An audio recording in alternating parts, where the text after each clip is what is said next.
নমস্কার বন্ধুরা, আমি শ্রী দীপন।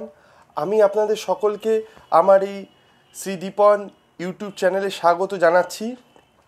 আজ আপনাদের কাছে যে বিষয়টি নিয়ে আলোচনা করব তা হলো কর্মক্ষেত্রের সমস্যা। বর্তমান সময়ে কর্মসংক্রান্ত ব্যাপারে বহু মানুষ খুব কঠিন সমস্যার মুখোমুখি হচ্ছেন এবং তা নিয়ে জীবনে বিশেষভাবে হতাশগ্রস্ত হয়ে পড়ছেন।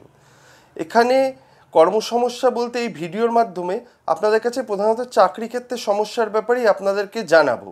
দেখুন, চাকুরি ক্ষেত্রে সমস্যা মূলত 5 ধরনের হয়ে থাকে। প্রথম সমস্যা হচ্ছে আপনি ভালো সার্ভিস করছেন কিন্তু কর্মে স্টেবিলিটি থাকছে না। আইদার 6 থেকে 9 মাস কিংবা 1 থেকে 1.5 বছর অন্তর আপনার ঘন ঘন কর্মক্ষেত্রে পরিবর্তন ঘটছে। এর ফলে আপনি মানসিকভাবে, আর্থিক দিক দিয়ে এবং পরিবারগত দিক দিয়ে বিশেষভাবে কঠিন অবস্থার সম্মুখীন হচ্ছেন।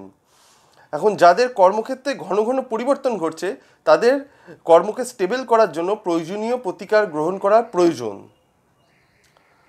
দ্বিতীয় কর্মসমস্যা হচ্ছে আপনি যথাযোগ্য প্রতিভার সঙ্গে কর্মক্ষেত্রে কাজ করছেন কিন্তু তা সত্ত্বেও আপনার আয়, উন্নতি এবং অর্থনৈতিক সমৃদ্ধি বা প্রমোশন কোনো কিছু সেইভাবে ঠিক ঘটছে না। তার ফলে আপনি জীবনে বিশেষভাবে হীনমন্যতার শিকার হচ্ছেন এবং মানসিকভাবে ভেঙে পড়ছেন। আপনার অর্থনৈতিক অবস্থা তলানিতে গিয়ে ঠেকছে, কিছুতেই অবস্থার উন্নতি করা সম্ভব হচ্ছে না। দেখুন, এক্ষেত্রে আপনার চার্টে অনেক অশুভ গ্রহ সংযোগ যেমন রেসপন্সিবল হতে পারে, অপরদিকে আপনার ফাইন্যান্সিয়াল ক্ষেত্রে কোনো মেজর ব্লকেজ থাকলে কিন্তু অনেক ক্ষেত্রে এরকম ফল পাওয়া যায় যেখানে আপনি পরিশ্রম করে যাচ্ছেন কিন্তু পরিশ্রমের সুফল মিলছে না, অর্থাৎ অর্থনৈতিক সমৃদ্ধি বা প্রগতি সেইভাবে হচ্ছে না। এক্ষেত্রে যদি ফাইন্যান্সিয়াল ব্লকেজটিকে যথাযথভাবে চিহ্নিত করে ঠিকভাবে প্রতিকার করা হয় তাহলে পুনরায় অর্থনৈতিক উন্নতি ঘটানো সম্ভব। তৃতীয় কর্মসমস্যা হচ্ছে আপনি কর্মক্ষেত্রে যথাযোগ্য প্রচেষ্টার সাথে কাজ করছেন কিন্তু কারণে বা অকারণে বিবিধভাবে বিরোধিতার সম্মুখীন হচ্ছেন। আপনার ঊর্ধ্বতন কর্তৃপক্ষ, আপনার সহকর্মীরা বা যাদের দিয়ে কাজটা করাতে হচ্ছে, অর্থাৎ আপনার অধীনস্থ সাবঅর্ডিনেট যারা স্টাফ আছেন তাদের মধ্যে কেউ কেউ বা দলবদ্ধ হয়ে প্রত্যক্ষ বা পরোক্ষ কারণবশত আপনার প্রতি শত্রুতা করছেন। এখন যারা কর্মক্ষেত্রে এইভাবে বিশেষ শত্রু সংযোগে রয়েছেন তাদের ক্ষেত্রে কিন্তু আশু শত্রু দমন করা প্রয়োজন, না হলে কর্মক্ষেত্রেও জায়গাটা ক্রমশ সংকুচিত হয়ে যাবে। তার ফলে আপনি আইদার বদলি হয়ে যাবেন বা চাকরিটি পার্মানেন্টলি হারাবেন।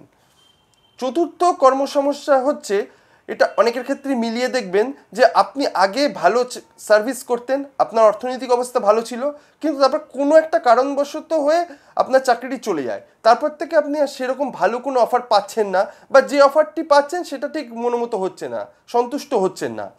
এখন এটা কিন্তু খুব একটা সিরিয়াস সমস্যা। বর্তমানে বহু মানুষের ক্ষেত্রে এ ধরনের অশুভ গ্রহ সংযোগের প্রভাবে এ ধরনের সমস্যায় পড়ছেন বা কখনো কখনো ক্ষেত্রে যদি আপনার পিছনে কেউ দীর্ঘস্থায়ী কোনো শত্রুতাবশত হয়ে যে তন্ত্রভিত্তিক কুকর্ম করে থাকে তাহলেও কিন্তু এরকম অশুভ ফলাফল মেলে এবং এখানে অনেকগুলো প্ল্যানেট একসঙ্গে ডাউন চললে এ ধরনের সমস্যা হয়।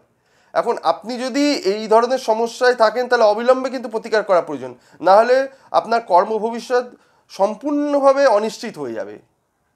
পঞ্চম সমস্যা হচ্ছে আপনি চাকরি করার প্রবল ইচ্ছা, বিভিন্ন কম্পিটিটিভ এক্সামিনেশন দিচ্ছেন, আপনি ইন্টারভিউ বোর্ড অবধি যাচ্ছেন, ভালো পারফরমেন্স করছেন কিন্তু হাতে চাকরিটি পাচ্ছেন না। এটা বর্তমানে পশ্চিমবঙ্গের শিক্ষাক্ষেত্রে অনেক দিন ধরেই শোনা যাচ্ছে এবং মেনস্ট্রিম মিডিয়া এবং সোশ্যাল মিডিয়াতেও বহুল আলোচিত বিষয়। এখন এক্ষেত্রে অ্যাস্ট্রোলজিক্যাল অ্যানালিসিসের পাশাপাশি আপনার একটা স্ট্র্যাটেজিক কাউন্সিলিং প্রয়োজন, সেখানে আপনার ওয়ার্ক কাউন্সিলিং তথা স্ট্র্যাটেজিক দিকটা কিছুটা পরিবর্তন করা প্রয়োজন এবং তারপর নতুনভাবে আপনার কাজের জায়গাটা দেখতে হবে।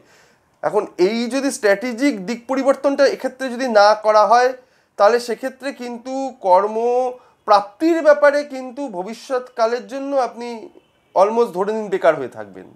এখন আমার এই আলোচনাটি শুনে আপনারা প্রথমে বিচার করুন যে আপনি যে কর্মসমস্যায় আছেন তা ঠিক কোন শ্রেণী। এই যে 5টা সমস্যা বললাম তার মধ্যে ঠিক কোন শ্রেণীর সমস্যায় আপনি ভুগছেন।